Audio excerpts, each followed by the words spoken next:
Motif Dede Irawan prajurit TNI AL tembak mati sales mobil di Aceh, ingin bawa kabur Innova. Terungkap motif Dede Irawan, prajurit TNI AL Lok Semawe berpangkat Telasi 2, menembak mati sales mobil saat uji kelaikan test drive di Aceh Utara. Prajurit TNI AL itu diketahui telah melakukan pembunuhan terhadap Sales bernama Hasfiani alias Imam 30 tahun dengan cara teramat sadis. Tidak hanya itu, pelaku juga diketahui membuang jasad Imam di kawasan Gunung Salak Aceh Utara Aceh. Jasad Imam ditemukan di semak belukar kawasan Gunung Salak Kecamatan Sawang Kabupaten Aceh Utara, Senin, 17 Maret 2025. Komandan Polisi Militer TNI AL Lok Semawe, Mayor Laut Anapitupulu, mengungkapkan bahwa pembunuhan terhadap Imam, warga Kabupaten Aceh Utara, didasari oleh motif murni untuk menguasai mobil Innova dari sebuah showroom di Kruenggeuku Kecamatan Dewantara Kabupaten Aceh Utara. Peristiwa tragis yang terjadi pada Jumat, 14 Maret 2025, membuat warga di lokasi geger.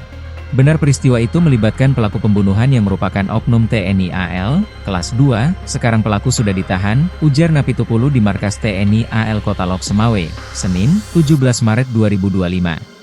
Menurut pengakuan tersangka, saat mengemudikan mobil dengan Opel BL 1539HW itu, ia mengajak Imam untuk menemaninya dengan alasan melakukan test drive. Saat berkeliling di kompleks perumahan PT ASEAN Aceh Fertilizer, tersangka Dede Irawan kemudian menembak Imam. Letusan senjata itu bahkan terdengar oleh warga di lokasi perumahan. Mobil kemudian keluar dari kompleks dan menuju arah Medan Sumatera Utara, ucap Napitupulu. Dede Irawan lalu membuang jenazah Imam di semak belukar di kawasan Gunung Salak. Sementara itu, Mujirur Rahman, sepupu dari Imam menyebutkan jika nomor handphone korban sudah tidak aktif sejak Jumat sore. Setelah itu, keluarga melaporkan kasus itu ke Polsek Dewantara dan Polres Lok Semawe. 4 hari kami mencari korban, Polres bantu ikut cari, katanya.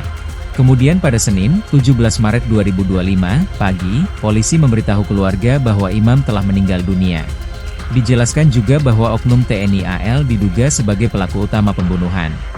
Mujirur Rahman menjelaskan Imam bekerja sebagai perawat dengan status tenaga sukarela di Puskesmas Babah Buloh Kecamatan Sawang Kabupaten Aceh Utara. Setelah bekerja, korban ternyata juga berprofesi sebagai sales mobil.